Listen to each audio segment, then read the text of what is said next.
Welcome to Globe Watch with me, Charles Ebuni. A majority of the suicide bombings across the world today are done by people aged between 14 and 24 years. And that is the age bracket targeted by the Duke of Edinburgh's International Award to keep young people useful in society. For the past 59 years, the charity has been existing, headed by the husband to the British monarch Elizabeth II. Prince Philip and his German friend founded it in 1956 and so far has helped millions of children across the world to become useful citizens. So, what has been achieved so far?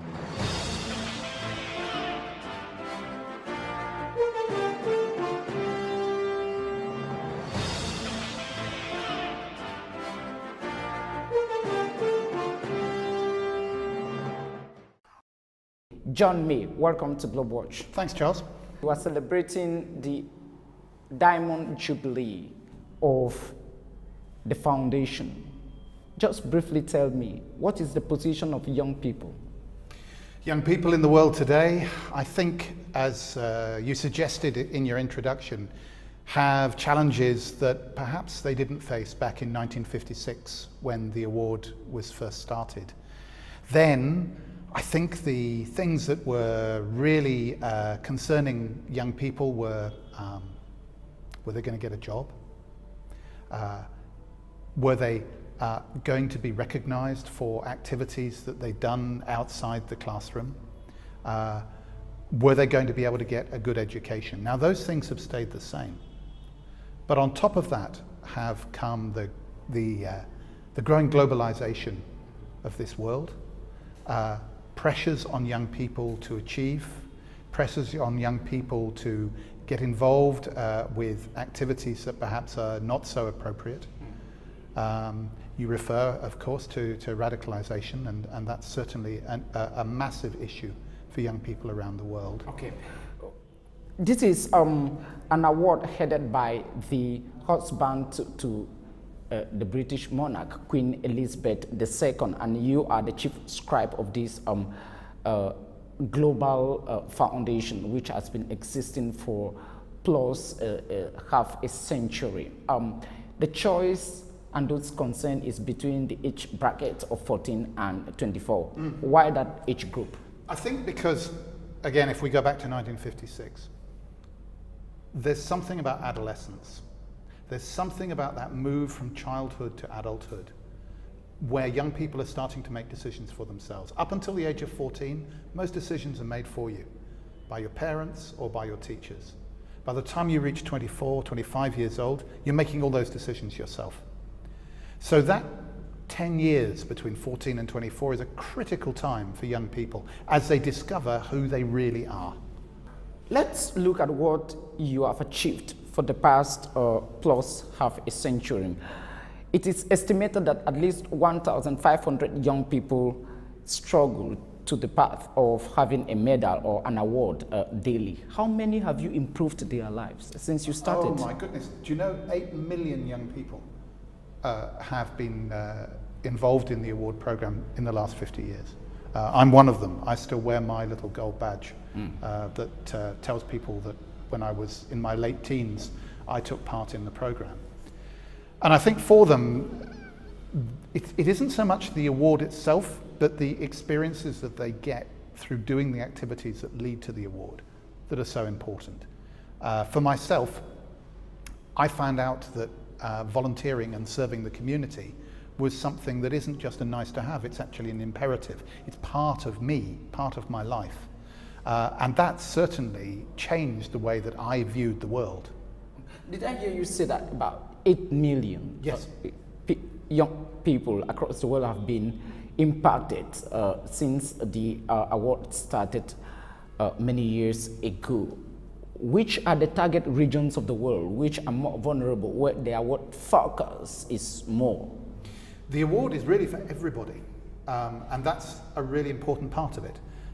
It's not aimed at the most privileged, and it's not aimed at those who are at the most disadvantaged.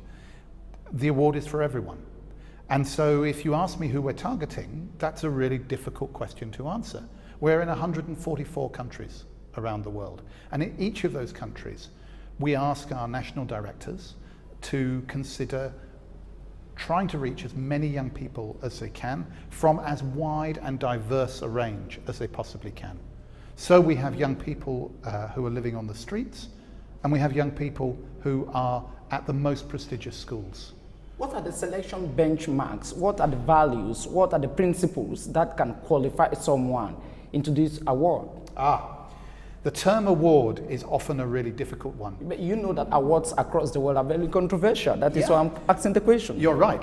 But the whole point about the Duke of Edinburgh's International Award is that it's non-competitive. It's something you can achieve. It's a mark of what you yourself have done as a young person. So, are there any selection criteria? No, there are none. Any young person can work towards the award. The thing and how is the selection done across the world? Because you are in about 140 countries and you have to do the selection. There is a process of identification. How do you come about with the finest? Well, our work is to make sure that we select the right people to operate the award. So there is selection there. We want to make sure that an organization that is administering the award on our behalf in any country has effective governance, runs transparently, and is able to train adults to work with young people in a really effective way.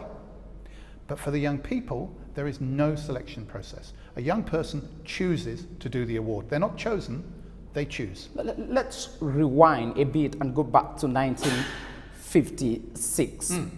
This is an initiative by Prince Philip and a German. What struck them most in 1956 to start all of this?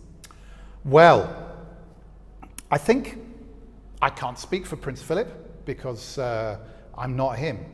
But my sense is that... But you run the day-to-day business. I sense that in 1956, Prince Philip was looking at trying to find something that he could do to make a real difference to the lives of young people, at first in the UK. He had married the Queen. Of course, when they married, he didn't know that she was going to be Queen. And he knew that at the end of World War II. He knew when they married in 1952 that there was an expectation that life would continue for some time before she took on her role as Queen. When in 1956 he started the award, I think what he was looking for was an opportunity to help young people to develop themselves outside the classroom. Now, his headmaster had been a German émigré who had left Germany between the First and Second World War and had set up a school in the north of the United Kingdom in Scotland, where Prince Philip had gone to school. And his experience as a young person was that, of course, what went on in the classroom was important. Prince Philip is an extremely intelligent, well-read individual. But what he also got at that school were some great opportunities to take part in sport. There was service to the community, there was leadership training through adventure, and the boys at the school were encouraged to discover skills outside the classroom that would fuel their passions for the rest of their lives. And I think Prince Philip felt that this was something that shouldn't be limited to just a small group of elite young men in a school in the north of the United Kingdom. This was something that actually could be achieved by any young person throughout the country. And so he spoke to a number of youth organizations and a number of schools and launched what became the Duke of Edinburgh's Award. Okay. I know that there is the silver, there is the bronze, there is the gold. Yeah. Who falls where in each of those categories? And what becomes of the award winners? Probably I should tell my audience that there is no money involved. There's no money. It's a progressive scheme of experience for young people. So under the bronze, under the silver, so under very, the very gold. simple. Bronze celebrates 6 months of commitment by a young person, giving roughly an hour a week to each of those 4 sections that I just mentioned: service to the community, physical recreation, skills development, and also planning to take part in some adventurous activity, so some leadership training. So bronze is 6 months, silver is a year, and gold is roughly 18 months of experience. And most young people would start their award at 14, so by 14 and a half they'd achieve their bronze, and then they'd work their way through the program. So they'd then have a go at then doing a further 18 months ultimately to do gold. So again, this isn't about selection, this is about a young person choosing what they want to do and defining their own pathway through the framework that we provide. There are so many humanitarian organizations in the world. There are so many philanthropies. There are so many charities in the world. Can you tell me what makes this Duke of Edinburgh's award special, unique, singular, and peculiar from all the rest? Is it simply because it is headed by the British royal family? No, I don't think that is the unique part of it at all. I think the unique piece is that unlike many wonderful youth organizations like the Girl Guides or the Scouts or cadets or school organizations, the award is not something that you join exclusively. The award is simply a set of activities that you do. So our 8 million young people around the world over the last 50 years who have undertaken the award have done so as members of the Scouts or the Guides or the cadets or a local sports club or their school group. And that makes us unique. We are, if you like, an umbrella framework of experiences for adolescents that sits to support the work of other wonderful philanthropic youth organizations. Sure. What happens to those who are winners of the award? Well, how are they engaged in society? They're engaged in society in a number of different ways, and some of them move on into politics, some move on to become business leaders, some will... Are there clear examples to substantiate that? Is there any ex or alumni who is a top politician, a top businessman, or a top model in any societal fields that we can single? Well, I guess you could certainly quote yourself, because you are now well, the chief scribe. All right. You could quote me if you wanted to, but you could also quote the former head of the Royal Bank of Canada in United States of America, Mark Standish, who himself was an award holder. And I should say we use the term holder, not winner. That's it's a little piece of English language to play with, but language manipulation. You achieve your award and you then hold your award. It's not something you win necessarily. Okay. Does this provide us an opportunity? Is it a window of opportunities for young people across the world for them to be involved in society, for them to get access to certain advantages? Is it really a window of opportunity? I think it's a way of packaging the sorts of experiences that I would say that every young person should have the right to experience if they had the opportunity. Every young person should have the right to go to school. We know that. But if you only go to school and you only have an academic education, then actually that doesn't help you to become a fully rounded individual. Okay. For you to succeed in all these businesses, you need cash, you need money to finance the awards and to run the operations. I know that the Prince Philip receives annuity from the royal family. With whom do you partner to get the necessary resources to carry your operations? Well, first of all, let's be very clear. Although His Royal Highness Prince Philip started the award, we're a completely independent non-government organisation, a charity based in the United Kingdom. We receive no funding from the royal family. Our work is funded by a mixture of philanthropists around the world who believe that our work is so important that they think that they ought to be giving us money to help to grow the award throughout the world. businesses who see this as an investment in their future employees and their and future business leaders of the world. And also, certainly at local level, an investment from the young people themselves. The young people are paying to, first of all, be part of the award in many countries, and also to take part in the activities that lead to them gaining one. My audience here in Cameroon, seeing you talk, will say this is a bourgeoisie affair, that this is something of the aristocracy. Concretely, if an ordinary person wants to access you people, how does he get to know about all of these? Well, it's funny you should say that, because I think that the award sometimes can appear to have that sense of bourgeoisie about it. Communication strategy the communication of everybody to know what you guys are doing. Well, before I answer that, let me tell you that the award exists in prisons. It exists on the station platform of New Delhi Station, where the street children there take part in the award. It also exists in the most prestigious schools in the world. And that breadth, I think, makes it a really important and different sort of organisation. Now, how do young people access it? Well, they access it because there are a great team of adults who themselves have found out about the award and who go out and promulgate the chance for young people to take part.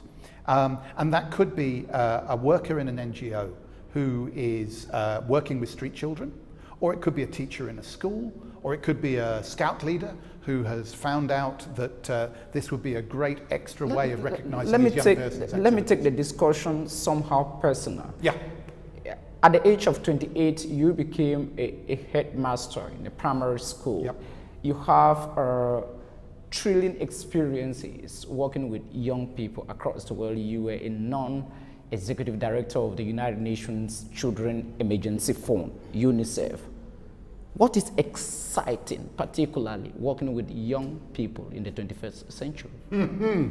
Because this is going to sound very cliched, but you know, sometimes cliches tell a truth, and it's that young people are the future, and they genuinely are.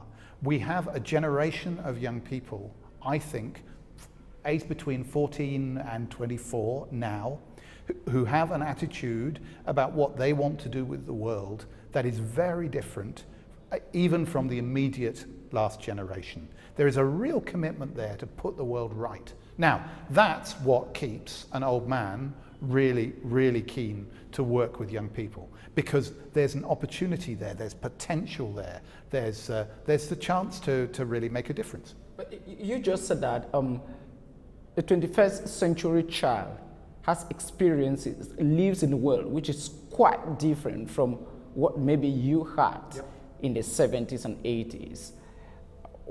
Should that be an idea or possibility of redefining the founding objectives of the Duke of Edinburgh's International Award? Well, that's very interesting. I would say that what's so clever about the award framework is that actually it itself is timeless. If the world has changed. Yes. Because the objective set in the 1950s probably will not suit the interests of those in the 21st century. But the activities that a young person might choose to undertake to do their award will change, depending on the context. And that depends not just on where they live in the world. Remember, it was started for kids in the United Kingdom. It's now spread right the way across the world. The reason it's done it is because a young person makes their own decisions about what activities they're going to do. Now, in 1956, you would never have thought that one of the skills that you might choose to develop as a young person would be, for instance, video photography. Okay? Video photography was just in its infancy. Now, many young people choose to use video photography as a way to develop their interests.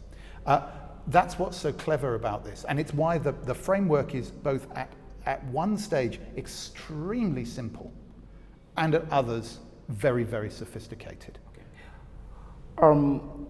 You deal a lot with children and young people in particular. As a former primary school teacher and headmaster, you heard me here in the introduction that most suicide bombings in the 21st century are undertaken by people between the ages of 14 and 24. From your psychological touch with them, why are they so vulnerable to such attitudes, and how can the Duke of Edinburgh's International Award help them in educational area?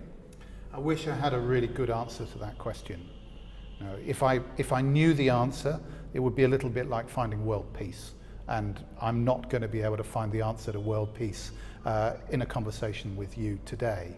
But what I would say is that I think that young people at that age are searching for something. They're trying to find a reason for their own existence. They're trying to find a mission. They're trying to identify and to a certain extent create an image of themselves. Now, that image that they can create can be a positive one, or it can be a negative one. I think why one might ask why young people have always been attracted to gangs. I think it's because it's that recognition of themselves by their peers that becomes important. And you can have good gangs and you can have bad gangs. Now, where I think the award comes in is that it provides a structure to provide positive experiences for young people so that they can find the good within themselves. If you are volunteering to help young people or others who are in a less fortunate position than yourself, if you are volunteering to help your local community, perhaps through environmental projects, you come to an understanding of yourself that puts you in a connection with other human beings. It puts you in a connection with society. It places you within your community. My view is that that's a very positive move, and it's very different from a very isolated, individualistic response that can sometimes happen to young people at this age. Okay, you are like a kind of chief of staff to this award, founded and headed by the husband of one of the most powerful monarchies and queens in the world, Elizabeth II. Is it easy or difficult to work with the British royal family? Working with the British royal family is a real privilege. The patronage of this programme undoubtedly gives it a sense of purpose and a sense of being that it wouldn't have if it didn't have a link with the royal family. I'm very lucky in that I'm able to spend time with certain members of the royal family who help to support this. And what I find on a daily basis is that their commitment to making this program work across the world is astounding. I count myself lucky every day to be able to do that. Final thought. Next year will be the Diamond Jubilee, 60 years of existence of the Duke of Edinburgh's International Award. What does the future look like? I think the future looks really quite exciting. We've had 8 million young people go through the program up until now. There is an opportunity to reach many, many more young people. And I think we're just on the edge of a very different engagement with young people with this program. People talk about the digital divide. I'm very aware that young people in many parts of the world as yet can't access the internet all the time. But if I think about what's happened in the last 10 years, I'm absolutely certain that the pace of change in terms of technology and access to a digital world. You know that across the world today, most governments are taking very draconian measures of internet control, knowing how vulnerable young people are to the internet when it comes to being excited to terrorism. So how are you going to protect them? The principal issue here is protection. Well, and I think one of the things that's really important to do is to ensure that young people use the internet responsibly and that they don't use the internet as a parallel world. I think one of the challenges for us has been that young people have gone gaming till all hours of the night. or have gone into chat rooms and had conversations that have been completely separate from their day-to-day existence. What we're thinking about doing, and what we're now beginning to roll out around the world, is a way of using digital technology to reflect and enhance the real experiences, the first-hand experiences that young people are getting, whether that's playing football on a Friday evening and logging that you've done that, or whether it's you're serving the community and logging those activities. So I think what we do is we create a virtuous use of technology rather than one that is dangerous. The Secretary General of the Duke of Edinburgh's International Award Program, John May, thanks very much for accepting our invitation on Globe Watch. You're welcome. Good to see you.